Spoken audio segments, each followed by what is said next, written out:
stepped out into darkness, open my eyes, let me see beauty that made this heart and hope for life spring with thee. So here I am to worship, here I am to bow, here I am to say that you're my God, you're altogether lovely, altogether.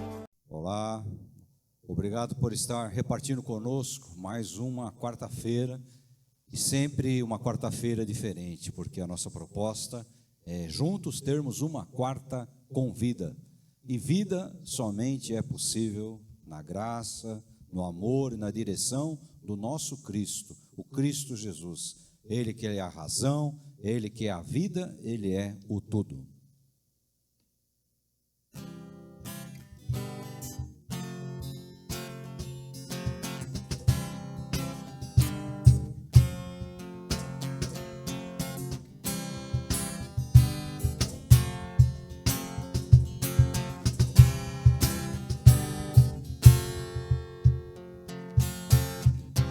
Sobre toda a terra tu és o rei, sobre as montanhas e o pôr do sol. Uma coisa só, meu desejo é: vem reinar em mim, reina em mim, com teu poder sobre a escuridão, sobre os sonhos meus. Tu és o Senhor de tudo que sou. Vem reinar em mim, Senhor.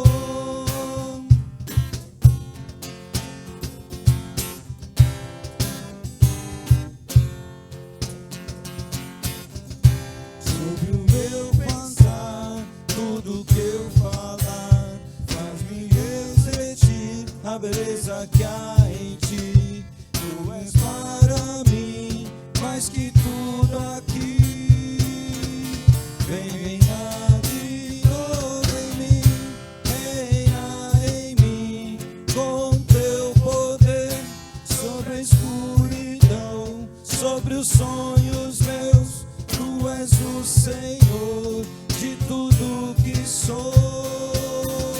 Vem reinar em mim, Senhor, reina em mim, com teu poder sobre a escuridão, sobre os sonhos meus. Tu és o Senhor de tudo que sou. Vem reinar em mim, Senhor.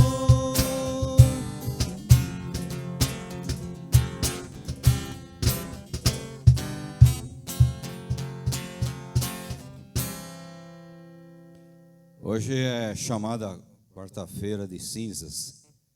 Existe um porquê se deu o título a essa quarta-feira diferenciada, mas é o que fecha o carnaval, vamos dizer. Antigamente que fechava, né? Agora o carnaval vai longe. Eu quero falar um pouquinho sobre uma passagem do carnaval na Bíblia e repartir um pouquinho sobre esse tempo que nós temos passado, que é denominado a festa do carnaval, em especial aqui no Brasil. Nós vamos repartir um pouquinho isso, ver uma passagem bíblica e depois estaremos orando por você.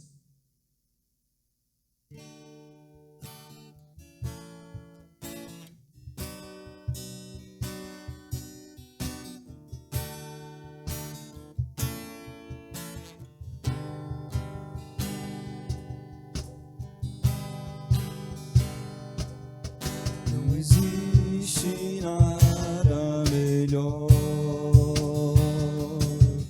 do que ser amigo de Deus, caminhar seguro na luz, desfrutar do seu amor, ter a paz coração, viver sempre em comunhão e assim perceber a grandeza do poder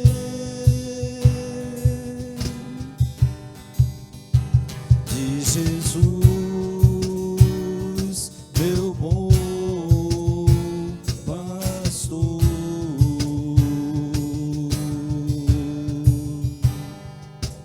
Não existe nada melhor do que ser amigo de Deus, caminhar seguro na luz, desfrutar do seu amor, ter a paz no coração, viver sempre em comunhão e assim perceber a grandeza do poder de Jesus, meu bom pastor.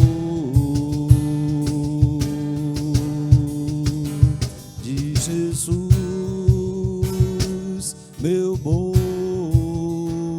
pastor.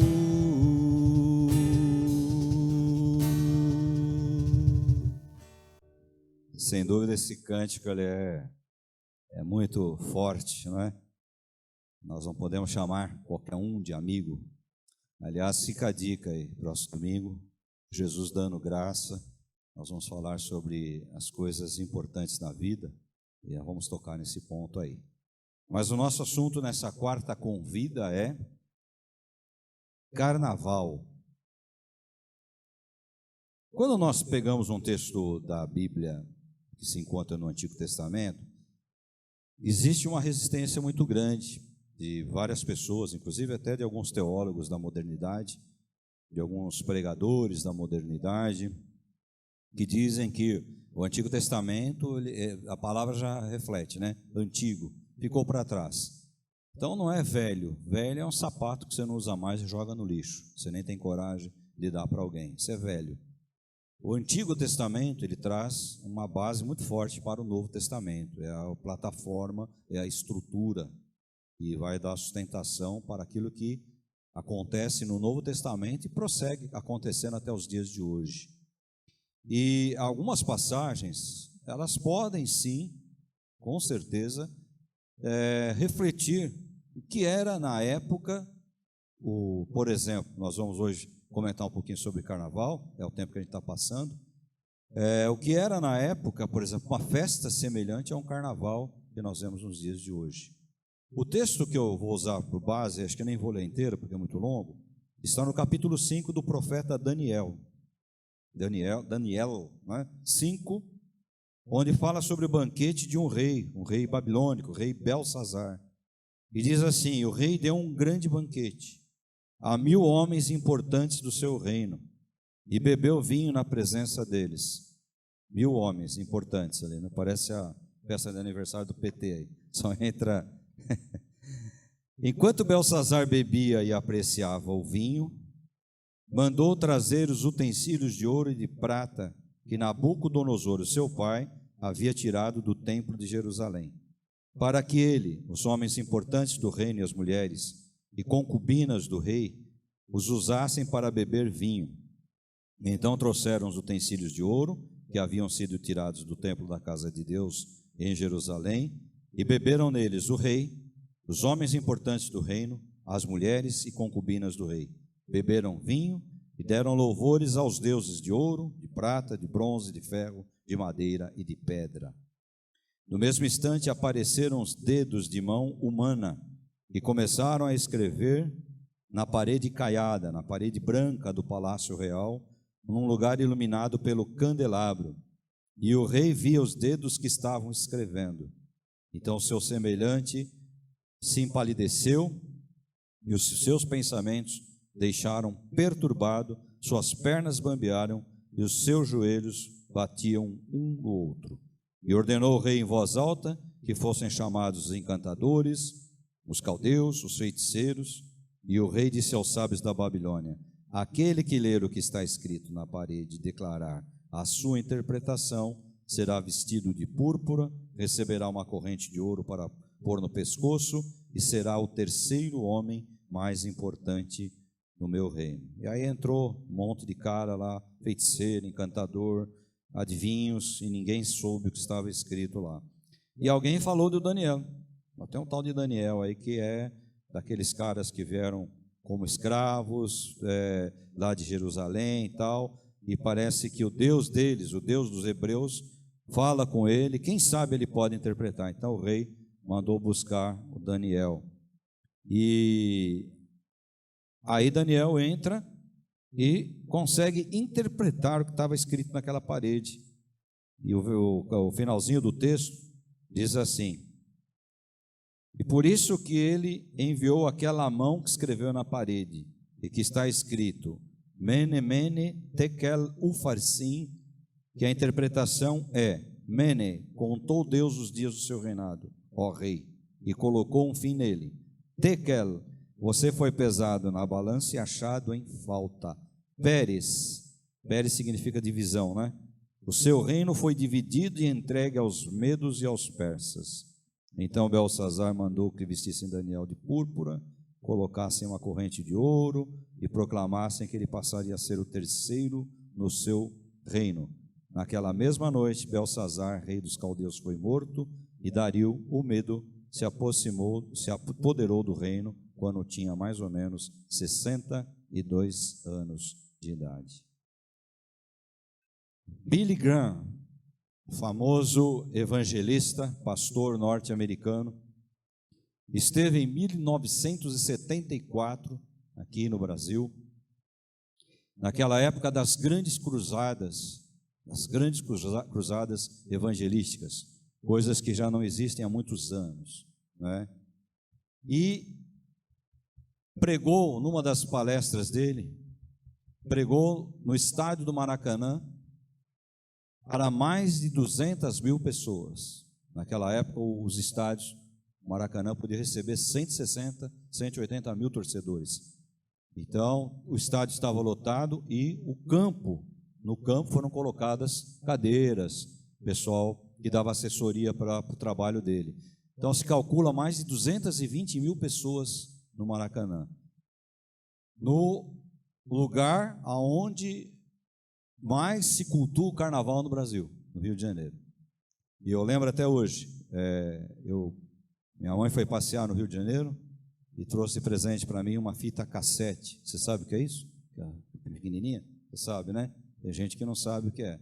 É antes do CD, para quem está me ouvindo aí, que é jovem, que não está entendendo o que eu estou falando. Então me trouxe uma fita cassete com a seguinte mensagem trazida por Billy Graham naquela série de conferências, naquela cruzada evangelística: o Carnaval da Morte. E o texto que ele usou foi exatamente esse texto aqui. Eu escutei essa fita várias vezes, preguei essa mensagem, repliquei essa mensagem várias vezes, na ousadia de um homem que estava no templo do carnaval, na terra do carnaval, e falou sobre o carnaval da morte. Muito bem, conversando com pessoas mais antigas, é comum a gente ouvir assim: mas o carnaval na minha época não era assim. O carnaval na minha época, as pessoas estavam dentro dos salões, eram mais famílias, tinham as matinês. É verdade, a coisa era mais regrada, não é? Existiam as coisas erradas, existiam as escolas de samba na rua, os blocos, sim, sempre existiu, existe no Brasil, existe em vários países do mundo. Mas o problema maior é a ideia que é propagada quando se fala de carnaval. Por exemplo, o carnaval traz alguns milagres, vocês sabiam, né? Alguns milagres acontecem no carnaval.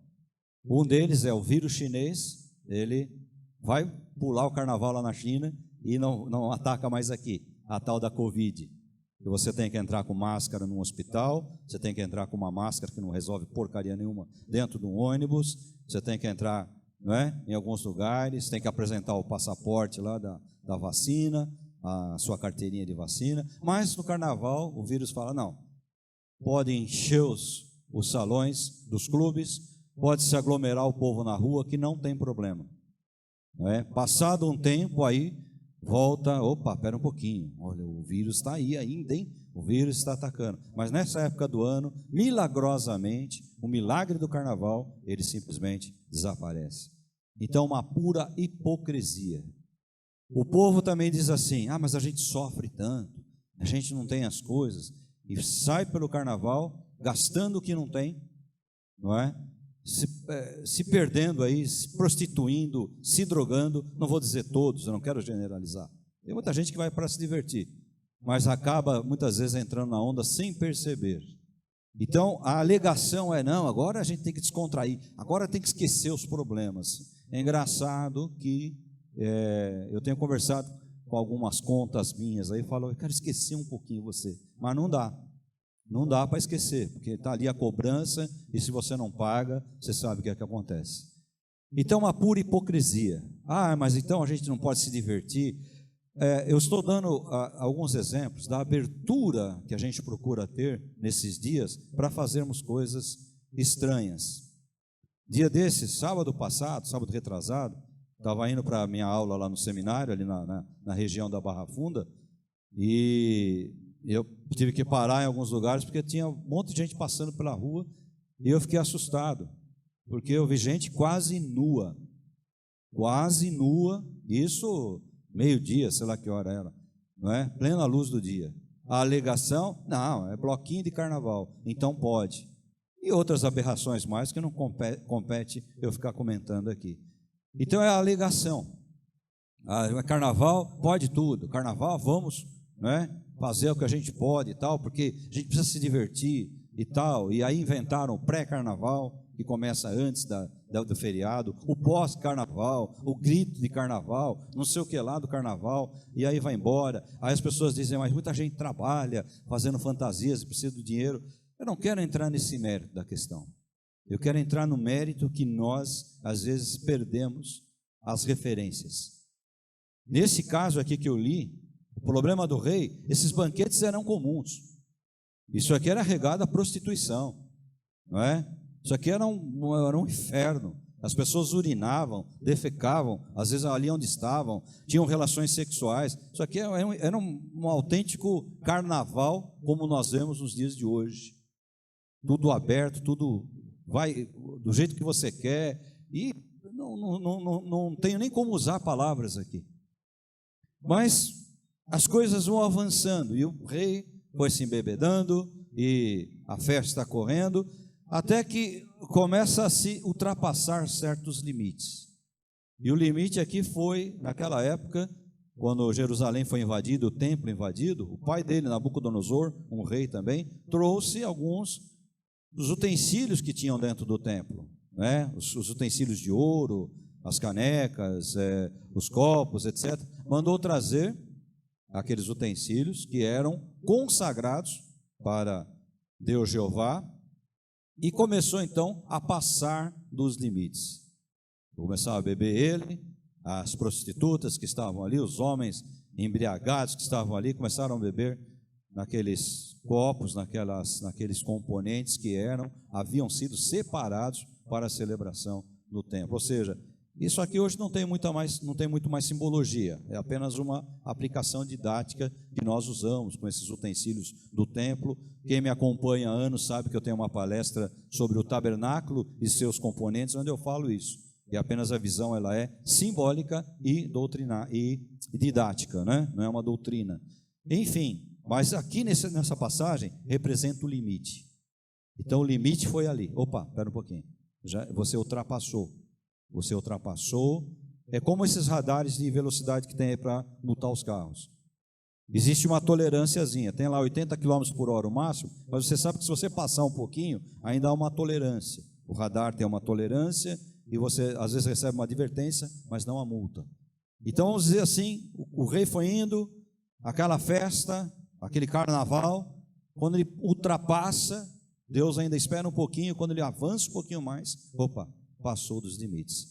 Aí aparece isso é um antropomorfismo, né? Uma atribuição de formas humanas a divindades, no caso aqui a Deus. Apareceu um dedo e ele via aquele dedo escrevendo, Mene, Mene, Tekel, Ufarsim. E ele falou, o que é que está escrito? O que é isso aí? E ficou preocupado com aquilo. Então, quando passa dos limites, aí o homem começa a apelar. E aí ele chamou os encantadores, ele chamou os feiticeiros, e ele falou, cada um invoca o seu Deus, cada um invoca a sua divindade, e os deuses de pedra, os deuses de ouro, os deuses de prata, as imagens, né? E cada um clamou e se desesperou, mas ninguém conseguiu interpretar. Aí alguém lembrou, tem um cara aí que veio lá no meio dos escravos, lá de Jerusalém, um tal de Daniel. Será que ele não consegue interpretar? Ele diz que é servo do Deus dos hebreus. Quem sabe ele trouxeram Daniel e Daniel então fez a interpretação. Você foi pesado na balança, você passou da conta, né? Você vai pagar o preço, seu reino vai ser dividido. Você vai perder o seu trono, e naquela mesma noite, Dario entrou e tomou a Babilônia. É interessante porque aqui nós vemos os limites e as consequências que vêm. Não tenham dúvida que as consequências dos nossos atos, as consequências elas vêm, né? Quando eu citei esse exemplo dessa pandemia, eu lembro que houve um carnaval antes, e que algumas pessoas advertiram, olha, é melhor cancelar as reuniões, porque muita gente vem de fora, o vírus estava forte lá fora, mas não deram ouvidos. Quando o negócio aconteceu aqui no Brasil, logo em seguida começaram os casos a se multiplicar, e aquele monte de medidas estúpidas que foram tomadas, a politicagem em cima dessa pandemia, que matou um monte de gente aí em vão. Enfim, são as consequências de atitudes erradas. Não é? Consequências de atitudes erradas. O povo brasileiro é um povo muito bom, mas é um povo às vezes que se deixa levar por essas questões, como é que eu posso dizer? Um povo que se deixa levar por essas questões que são colocadas muitas vezes pela própria propaganda, pela mídia, e por pessoas que não estão nem aí com a vida. Então é hora de se divertir, é hora de sair, e depois as consequências elas virão, ou se já não estão vindo. Não tenha dúvida que isso é um acúmulo, é uma coisa que vai acumulando, é uma coisa que não passa, você joga um detergente e sai a sujeira. Não, é uma sujeira que ela vai acumulando, a ponto de chegar uma hora que você não tem mais um detergente, alguma coisa que você pode usar para limpar aquilo ali. Ou seja, aquilo ali agora impregnou. Você precisa de algo extraordinário para tirar aquilo ali. E o que nós vemos é exatamente isso. Os limites vão sendo ultrapassados. E você tem que ouvir expressões do tipo, mas hoje é assim mesmo, né? As pessoas são assim mesmas, né? E as consequências estão vindo. Basta olhar a sociedade que nós estamos vivendo. Sociedade, quando tem valores são invertidos. Os valores substituídos por coisas que, na profundidade da palavra, valores que não têm valor. Se é que você entende o que eu estou falando. E ano a ano nós estamos vendo que o preço está sendo cobrado. Mas Deus é de vingança? Não. Eu tenho gravado reflexões, você pode visitar no canal do YouTube da igreja, que estão aí gravadas, falando exatamente o contrário. Deus não está preocupado em punir ninguém, não. Esse Deus aí eu não conheço.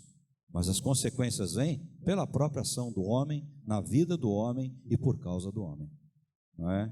Deus não estava lá insistindo para o homem pecar. Mas o homem foi sendo tentado, e quando ele pecou ele, a mulher, erraram e a maldição entrou e atingiu toda a raça humana. Hoje nós vemos com muita tristeza isso aí. Ou seja, eu repito, é um acúmulo de coisas erradas.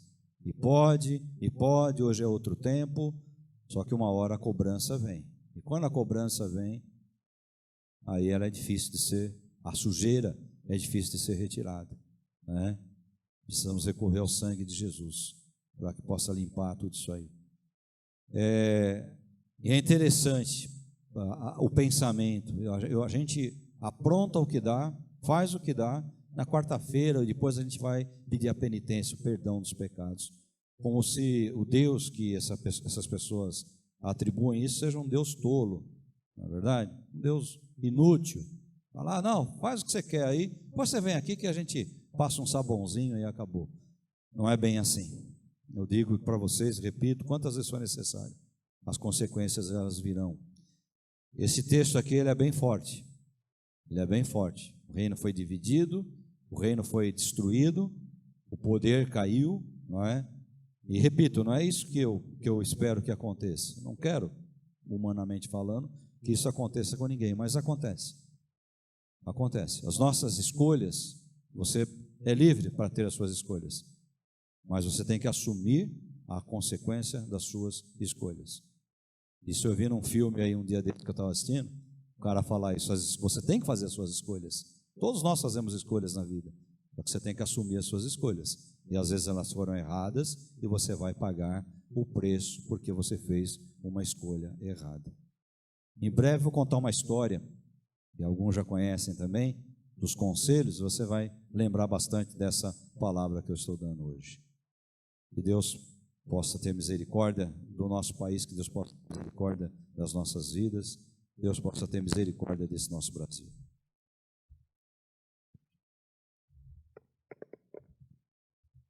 Pediu Henrique que ore, sempre apresentando a vida de vocês. Hoje eu vou abrir aqui uma exceção.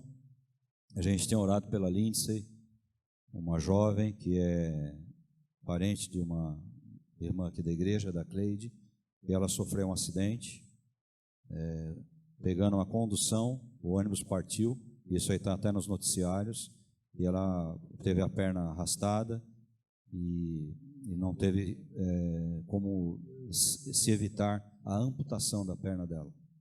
Então, a gente tem orado, isso tem preocupado bastante a gente, uma menina muito nova, menina bonita, e pedindo a Deus que esteja ajudando e abençoando a vida dela. E toda a família dando suporte, dando apoio para que possam vencer. Nessa situação, eu coloco todas as situações de pedidos de oração. Também tivemos um acidente que vitimou aí um pastor, a esposa de um pastor, seu filho que era pastor também. Enfim, nessa situação eu coloco todas as demais, representando aqui a vida dela, que em especial mexeu bastante com a gente, não é? Porque a gente acompanhou o caso desde o comecinho, achando que era só um acidente e levou a esse ponto tão difícil, delicado, mas acima de tudo louvamos a Deus que a vida dela foi preservada. E se Deus preservou, porque a vida dela é muito especial para Jesus. Pai, muito obrigado por mais um dia, muito obrigado por esta palavra, e eu peço que o Senhor abençoe a família dessas pessoas, a família desta menina e a vida dela mesmo, Pai. E assim como o pastor disse, se ela está viva, pode ser que seja para contar testemunho, Pai. Eu peço também que o Senhor proteja cada um que esteja aí na rua comemorando o carnaval, e as pessoas busquem o equilíbrio, Pai. O Senhor é santo, nós buscamos o Senhor, buscamos ser santo, mas nós erramos, Pai. E eu peço que o Senhor nos ajude a buscar equilíbrio a cada ponto da nossa vida, cada coisa que nós excedamos do ponto, o Senhor nos ajude a equilibrar e viver em comunhão contigo, Pai. Nos ajude, nos abençoe e nos proteja de todo o mal. Em nome do seu Filho amado Jesus. Amém. Obrigado por nos acompanhar. Até a semana que vem, para juntos termos mais uma quarta com vida.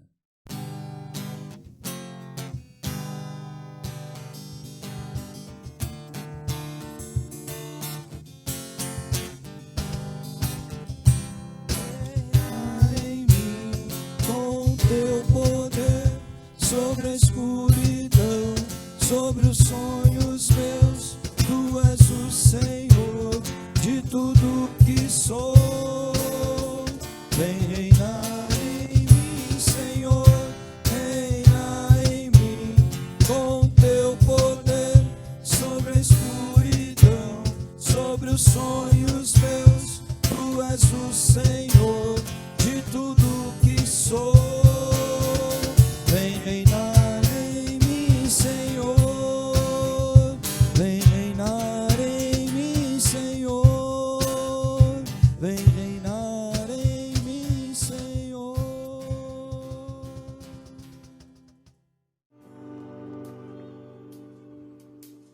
Light of the world, you stepped out into darkness. Open my eyes, let me see beauty that makes this heart and hope.